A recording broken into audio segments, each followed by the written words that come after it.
It's now my pleasure to introduce the pioneer lecturer to deliver the Bruce Morison Lecture, Professor Tony McMichael, AO.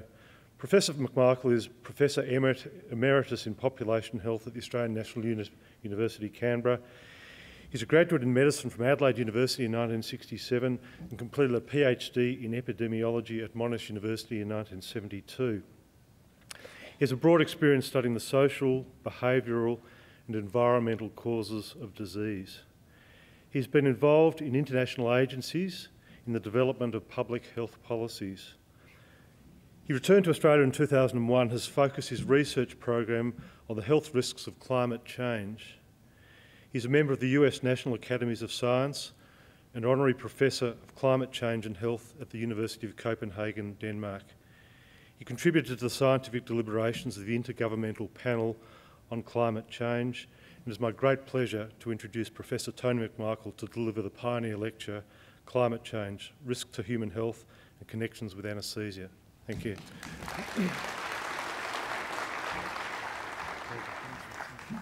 Well, thank you very much, Richard, for the introduction, and of course it's a privilege to be asked to give this pioneer lecture in honour of Dr. Bruce Morison, and it's a pleasure to have members of the family here today as well, swelling the audience a little. Thank you.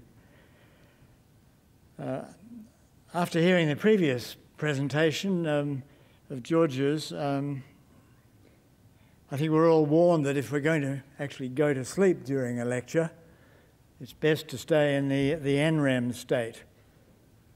If you slip into REM, apparently you'll fall off your seat, not like it on the floor, and need to scramble back. So part of my task is to engage with your arousal nuclei over the next 30 minutes. Now, I'm going to make comments in 5 areas to do with some aspects of the history of anesthesiology and epidemiology, talk a little about the relationship between anaesthetics and climatic conditions, climate change, a brief overview of some of the latest science on climate change, and then, of course, an overview of the likely, or indeed to some extent existing, health impacts of the ongoing change in the world's climate, and some final brief comments about how we respond, or might respond as professionals and as citizens.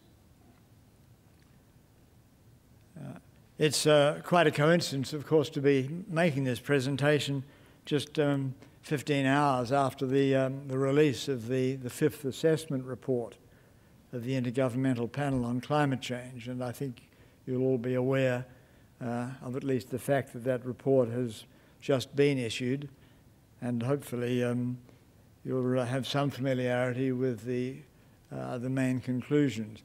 I'm well aware that at this stage of our understanding of human impacts on the world's climate system and indeed the Earth system at large, which is why we're beginning to hear this era in which we live now being referred to as the Anthropocene, the successor to the Holocene, which has been where civilization has developed over the last 11,000 years. But we now live in a world where we really are such a dominant species that we're beginning to change, disrupt, deplete many of the great natural biophysical systems that actually underpin the long-term health of populations.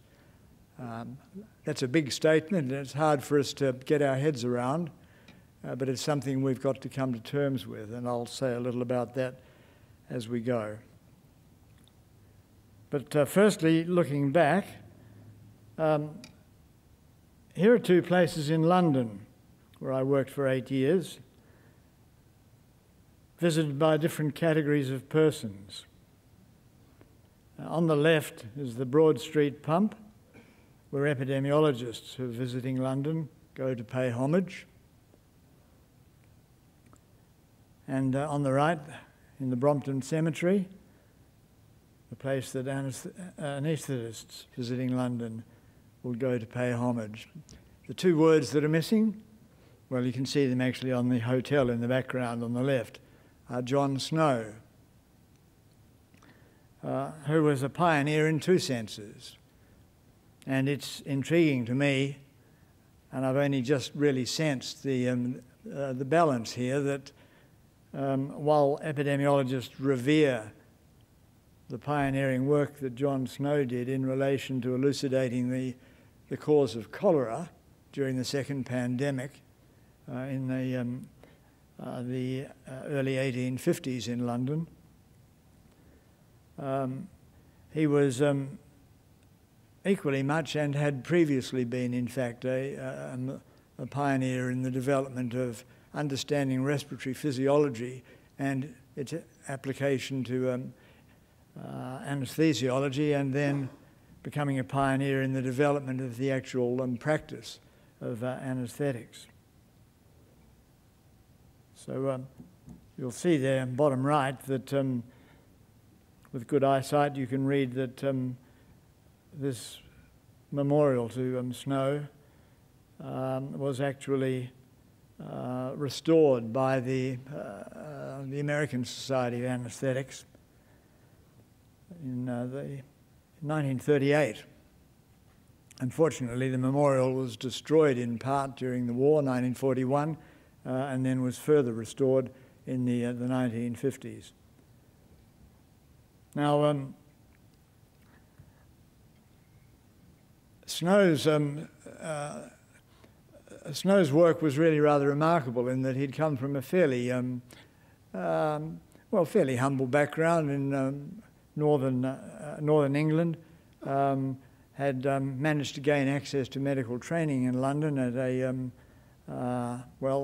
Tier 2 medical school, and was a natural thinker, curious scientist who couldn't resist asking critical questions, and this took him into these two fields,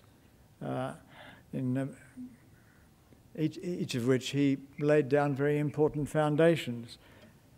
I think you'll know that one of the things that John Snow did, if you read through the text on the right, was he was invited to administer chloroform to Queen Victoria for the birth of the last two of her 9 children, Leopold and Beatrice, and that this really helped to broaden the acceptance of the use of anaesthetics in those very early days in clinical medicine. And I just thought I'd read a very brief excerpt from his own diary when he recorded dealing with Her Majesty. He said, "I remained in an apartment near that of the Queen, along with various other luminaries, until the time was right." Then he says, at 20 minutes past 12, by a clock in the Queen's apartment, I commenced to give a little chloroform with each pain by pouring about 15 minims, that's about 0.9 of a milliliter, by measure on a folded handkerchief. And incidentally, that had been a difficult decision for him to make, because he'd developed a very effective mask for the delivery of anaesthetics, but his senior colleagues advised him that this would be seen as an assault on Her Majesty's person. So he opted for the riskier option of the folded handkerchief. The first stage of labour was nearly over when the chloroform was commenced. Her Majesty expressed great relief from the application, the pains being very trifling during the uterine contractions, and whilst between the periods of contraction there was complete ease. And then there's a brief discussion of the birth itself. The placenta was expelled in a very few minutes, and the Queen appeared very cheerful and well, expressing herself much gratified with the effect of the chloroform.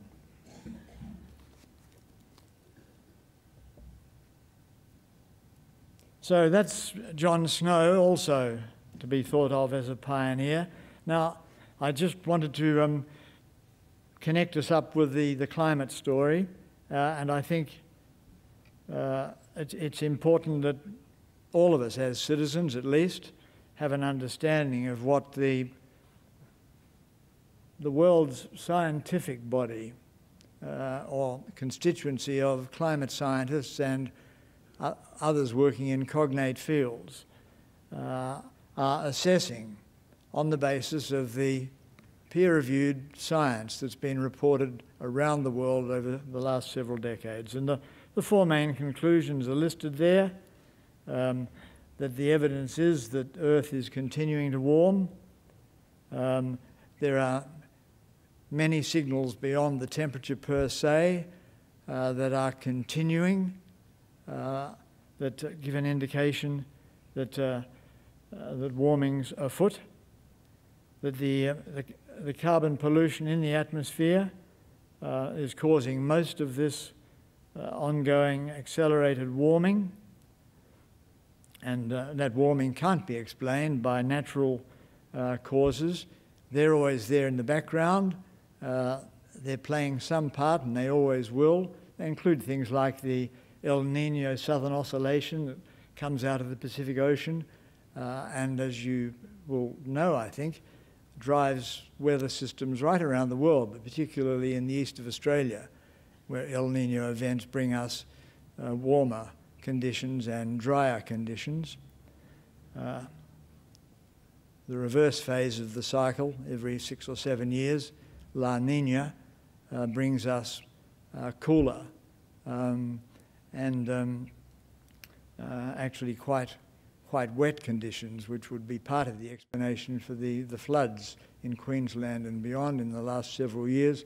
We're going through a La Niña phase at the moment, which has also, to an extent, contributed to slowing the warming of the Earth, which we'll see in a graph in a moment.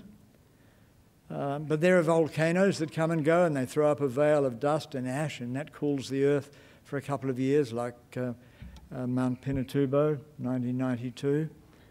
And there are modest fluctuations in the activity of the sun, solar activity.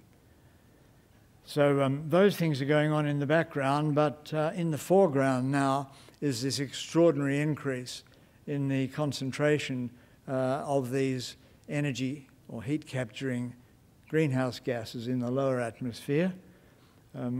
We've now increased the concentration of carbon dioxide, which is the main greenhouse gas, by about 40%, 43% actually, since industrial times.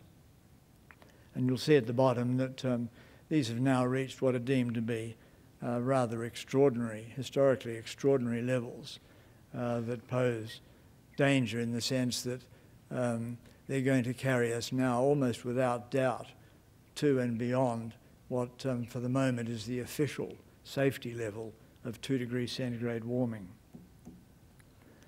So there are two relevant questions here, I think. The first one is, what contributions do anaesthetic gases make to atmospheric changes on two fronts, contributing to the warming effect in the lower atmosphere, the troposphere, and also contributing to the depletion of our solar shield in the stratosphere, the ozone layer. And the second question is, might a change in climatic conditions affect any aspect of the practice of anaesthesia?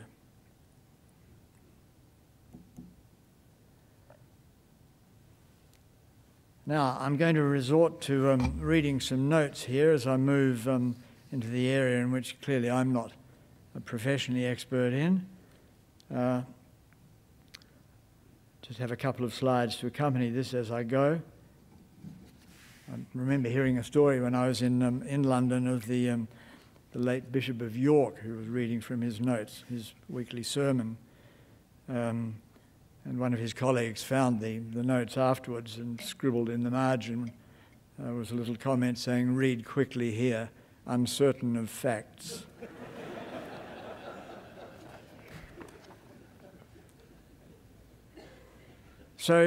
First, this question of anaesthetic gases in the atmosphere. You'll see in this slide that the marker gas is carbon dioxide with a global warming potential over 20 years of 1, set as a reference value, and a global warming potential over 100 years, also set as 1, and a long lifetime in the atmosphere. Then you'll see listed 1, 2, 3, 4 anaesthetic, inhalation anaesthetic agents. One picked out in blue is the other major greenhouse gas that exists for reasons way beyond anaesthesia, and this is nitrous oxide. We're putting an awful lot of activated nitrogen into the biosphere in general, and a lot of it is nitrous oxide coming off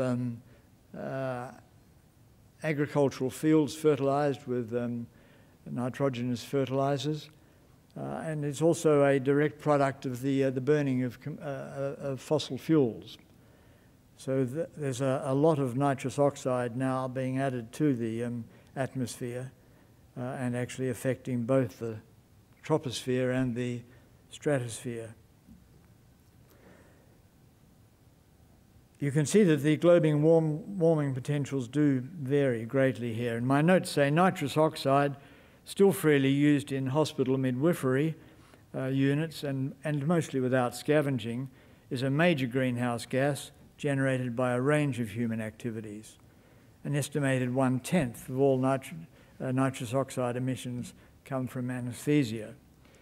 In contrast, the estimated global warming potential of the halogenated anaesthetics is much smaller, and less than 1/10 of 1%, and most of that's from desflurane.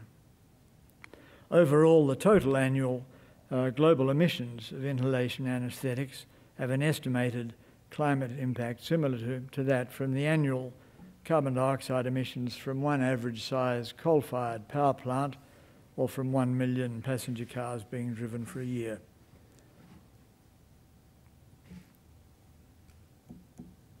And then there's the question of the stratosphere. Up to 1/5 of released anaesthetics, including nitrous oxide, reach the stratosphere, which begins at around 10,000 metres altitude. Solar ultraviolet radiation degrades stratospheric nitrous oxide to chemically active nitrogen oxide radicals that damage the ozone layer. The volatile halogenated CFC anaesthetics, halothane, isoflurane, and enflurane also contribute to ozone depletion, albeit at a low level that should nevertheless not be ignored. Of those three, halothane accounts for an estimated 1% of ozone depletion relative to the marker gas, chlorofluorocarbon 11, and the other two contribute less. In general, these questions haven't generated much research and assessment yet as the world population continues to grow and modern anaesthesia becomes more widely available. The global use of volatile halogenated anaesthetics and nitrous oxide will presumably increase. Ishizawa has published a recent detailed review of the current understanding and estimates of the potential impacts of general anaesthetics on the global environment and described new technologies that may prevent anaesthetics from being discharged into the atmosphere. So then there was that second major question: how might climate change affect the practice of anaesthesia? Again, reading from my notes, the key feature of climate change is the relatively rapid ongoing increase in average global surface temperature, confirmed yesterday with 95% confidence by the IPCC, the Intergovernmental Panel on Climate Change. And we should note that this warming via the lower atmosphere's greater energy content is accompanied by an increase in the severity and less certainly the frequency of extreme weather events, including heat waves. However, I understand that the on-site performance of each individual anaesthetic agent is normally not a function of ambient air temperature, but rather of the patient's body temperature. I also understand that some anaesthesia performed in field hospitals uses vaporizers that contain the volatile agent at atmospheric room or room temperature. If that temperature approaches the boiling point of the volatile agent, the percentage of the agent in the inspired gas mixture approaches 100%.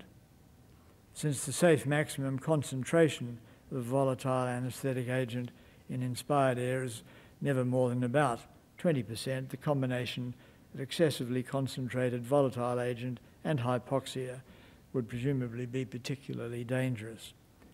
However, anaesthetists working in hot hazardous environments would or should know of these potential dangers and therefore cool their equipment accordingly.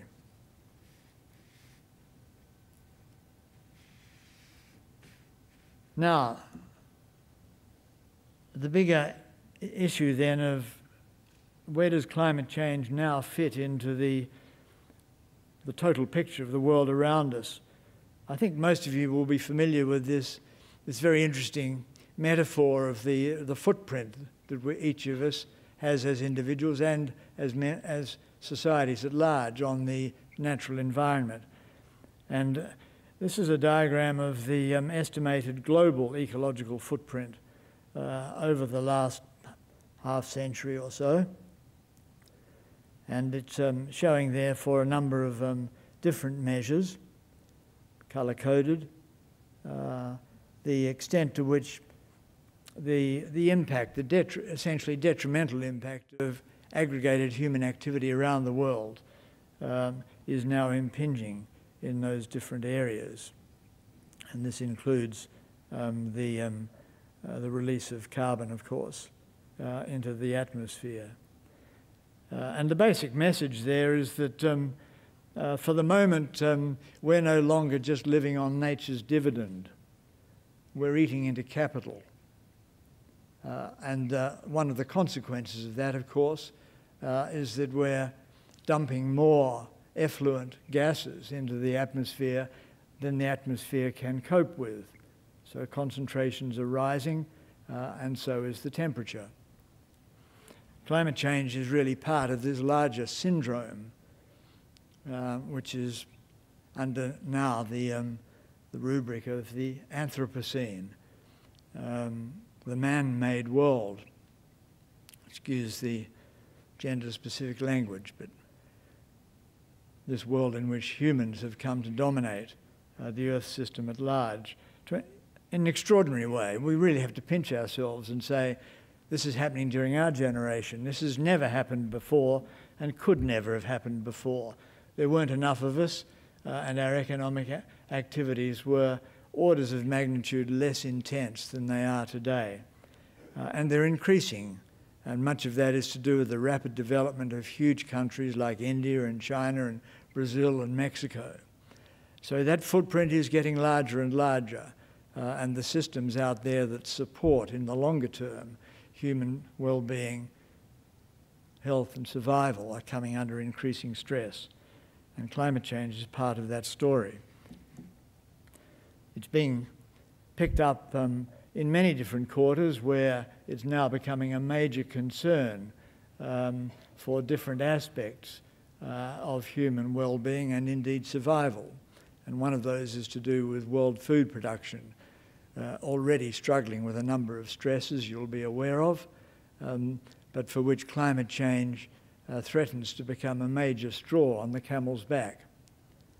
And this is a report that's been put out this month by Oxfam to do with this very issue of continuing the struggle to try to feed the world as changing climatic conditions, temperature, rainfall patterns, soil moisture levels, and knock-on effects on plant infection rates, infestations, and the effects of extreme weather, the sorts of cyclones that wipe out half of coastal Vietnam's rice crops, for example, from time to time, or the rising seas that have now begun to infiltrate the great Mekong delta, which produces more than half of that country's rice, and yields are going down as the water becomes increasingly salty. So this is a big issue, and in this case picked up by Oxfam. Now here's the temperature chart that I said I would show, and there are a couple of interesting things to notice about it. This is from 1880. The major volcanic eruptions are shown across the bottom in red dots. The temperature is shown for each year with the black graph, and then there's a running 5-year smoothing average graph shown in red. And you can see that really since the turn of last century there's been a pretty clear rise, about 1 degree centigrade overall, I think. Can't quite read the slide down there with my short focus reading glasses here, but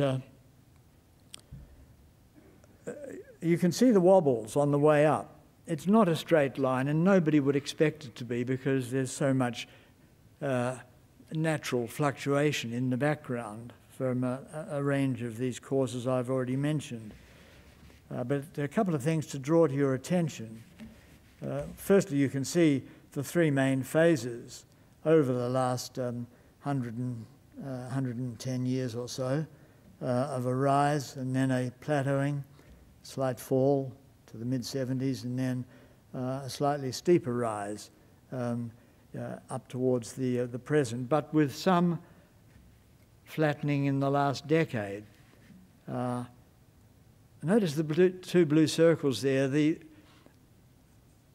I'll use the frank language of deniers. The deniers around us, individually and as a very organised network, have made much hay from the extraordinary temperatures of 1998, a very strong El Niño event that pushed up the world's temperatures temporarily. And that's been a godsend to the denier argument, that if you take just that year and just a recent year like 2010 or 2011, you can put a straight line between them and say, hey, the world is cooling. Well, I don't think any of you as clinicians would do that if you were reading a patient's temperature graph and just noticed one brief plateauing. You wouldn't say, this guy's getting better. You'd want to have a look at the continuing graph and make an overall judgment. And that's what we must do with this sort of information. Notice also that, yes, there has been what has been being referred to by the IPCC as a pause in the ongoing rise. But it's hardly news. It happens all the time. And in fact, it's being argued that what's rather surprising is that the most recent pause really doesn't involve much in the way of a decline, whereas if you look at those other 3 preceding pauses, each of those involved downturns in temperatures. So something is holding the temperature up this time, even as those other natural background influences temporarily strengthen. And one of them is the El Niño event. Here's a graph of El Niño and La Niña phases over the last half century.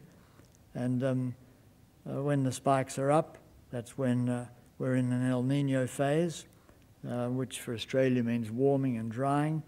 And when it's down, it's the La Niña phase. Well, notice there was an El Niño event in 1992. You can see the big one in 1998 that I just talked about.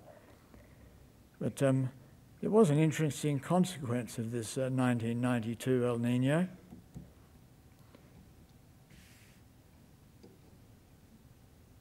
In that year, 1992,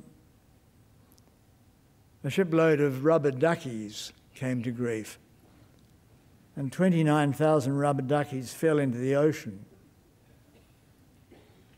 And the interesting thing, which you can see in this graph, is that 75% of them were turned around and then sent back west.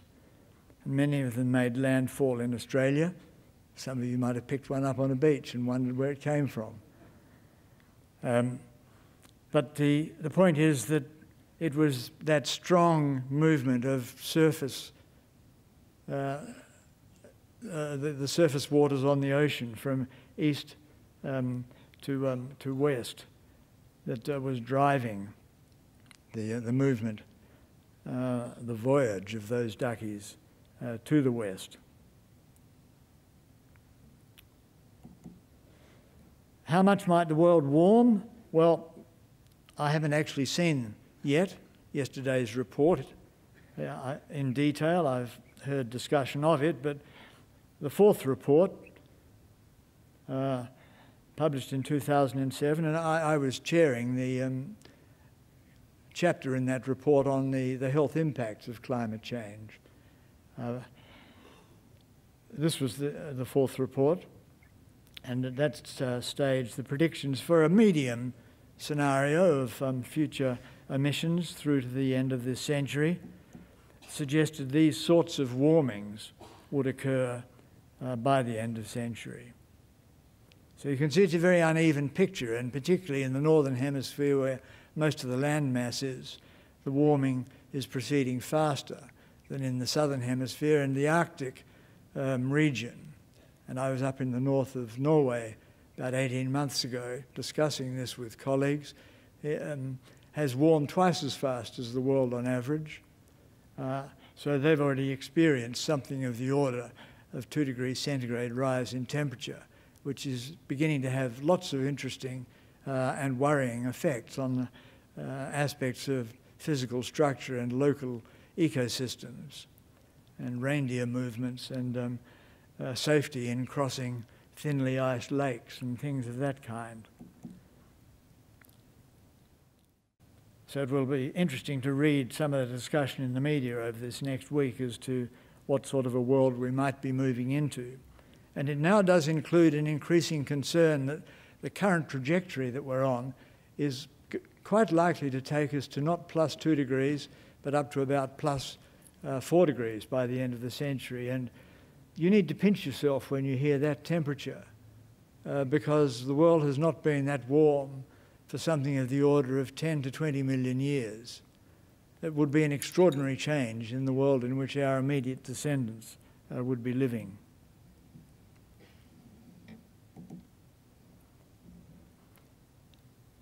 So, on to the fourth of the 5 sections, the health impacts of climate change.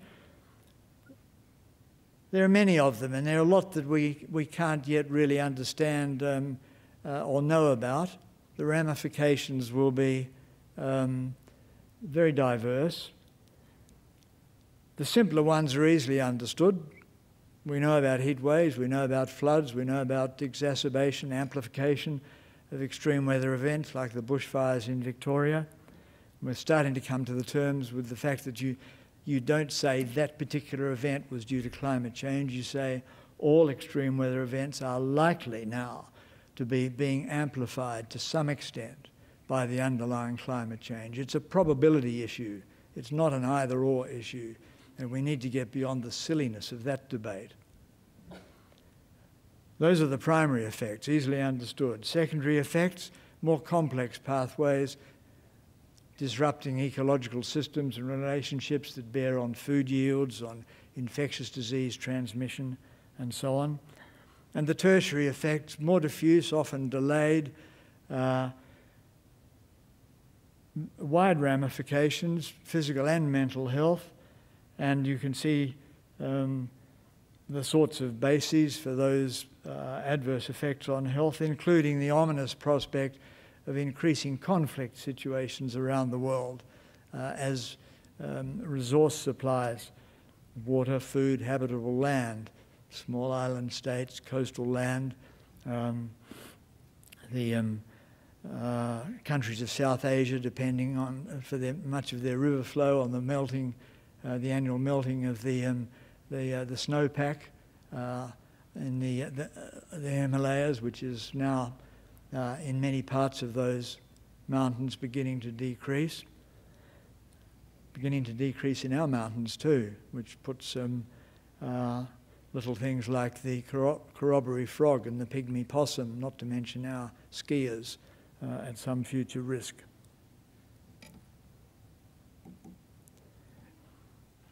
This is a bit exhausting to read, lots of words here, but these are the things we might recognise as beginning to happen, or probably happening but not yet scientifically documented, or pretty likely to happen in the near future in Australia. And we've now got a growing body of research activity around this question, and we're starting to fill in a number of the answers. But bear in mind that we don't just live within our national borders here. I venture the provocative suggestion that we're not going to be able to stop the boats because the pressures that are building up in our region, the East Asia, the Southeast Asia, the South Asian region, the Pacific Islands and so on, are going to greatly increase over coming decades, almost certainly. And the Asian Development Bank published a report on this just a year ago, talking about the very large increase in migration and refugees flows that they're anticipating as a result of the impacts of climate change on top of population growth, water shortages, and these other large-scale environmental changes. It's not going to be an easy century. And Ken Henry and colleagues who wrote the white paper for the Gillard government on Australia in the Asian century had a huge blind spot. It was all about economic opportunity and improving the balance of trade, making hay while the sun shines as Asia rapidly expands and develops. No concept that we were moving into a century that was going to be very difficult for this region for all sorts of other reasons, and that would have repercussions in Australia. Two simple examples, one to do with heat from Victoria, the big heat wave in 2009 that afflicted South Australia as well, where they ran out of morgue space and had to hire temporary refrigeration vans. But in Melbourne, the number of call-outs, ambulance call-outs, surged. You can see there with the bar charts, as that temperature went above what was a tolerable maximum for many members of the community, up to around 45 degrees centigrade for 3 or 4 days, which overloaded physiological coping capacities. There are a number of extra deaths in Melbourne and throughout Victoria during the time, many more than from the bushfires, but the bushfires got all the attention. They were happening at the same time. Much more dramatic, of course. Easier to show flames on television than hot air. So that's a reminder that these things will often occur in tandem or more, and big strains on the health system from that.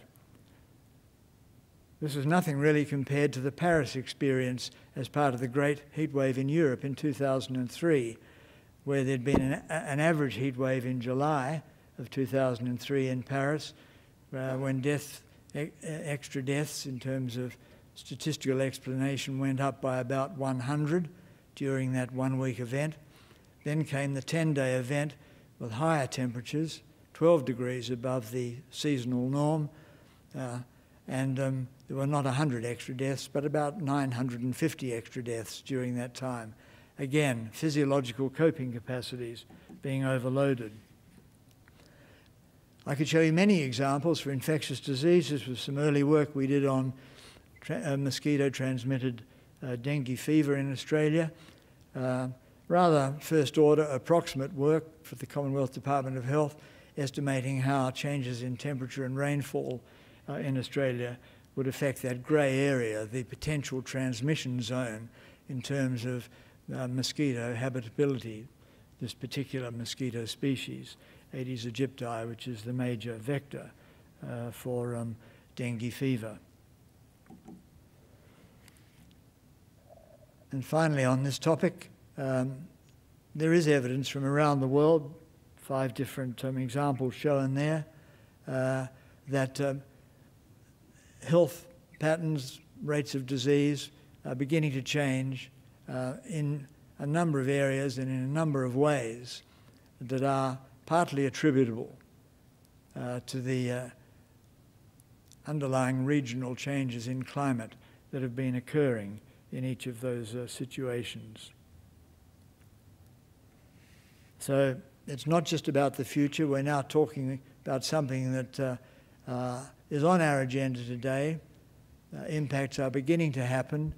Some of them are yet below the threshold of easy and confident detection. But these are just foretastes, I think, and many people working in this area think, of where we'll be going during this century in a much more serious fashion. And finally, our responses. These are just summary comments then about what society can and must do. The first order task is to actually slow and arrest the process if we can. We're not doing very well on that front. That's an attempt to avoid the future unmanageable climate change. And in the meantime, we've got to start putting up some protective barriers against the changes that are occurring and are going to occur anyway, no matter what we do, because of the inertia in the climate system, managing the unavoidable. And a few examples there. Mitigation. The positive message for health is that if we were to change our ways of generating energy and get cleaner urban air, that would be good for health. If we were to change our transport systems and rely more on facilities for cycling, walking to catch public transport, that would be good for health, physically, mentally. House design and diet. We eat too much ruminant red meat in this country in the sense that it's more than we need for our health, and there is epidemiological evidence of increased risks of a number of chronic diseases associated with the higher levels of consumption. And part of the problem, of course, is from those ruminant animals with 4 stomachs that produce a lot of methane, a great deal. Average Aussie cow, about 500 litres of methane a day, discreetly burped up, not the way the cartoonists present it. And then adaptation, lots of questions for us there to do with short-term things like better alert systems for heat waves, but long-term is important. Climate-proofing our cities, avoiding the building of potential climate ghettos in tiny, treeless, fence-to-fence built blocks. And impacts on the healthcare system. The demands, as I've already pointed out, to do with things like heat waves, will increase steadily throughout this century in this country and elsewhere. And this is going to require a number of changes in how we think about, how we structure and how we staff the healthcare effort.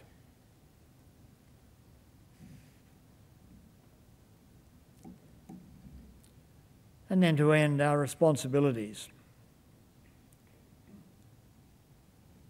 I think you'll be familiar with those first several items. A lot of talk now about greening the healthcare system. But we need to be looking outward and advising in climate proofing on a wider front. We need to be contributing to the education of the public at large about this issue in particular. The community, the policymakers haven't got it yet.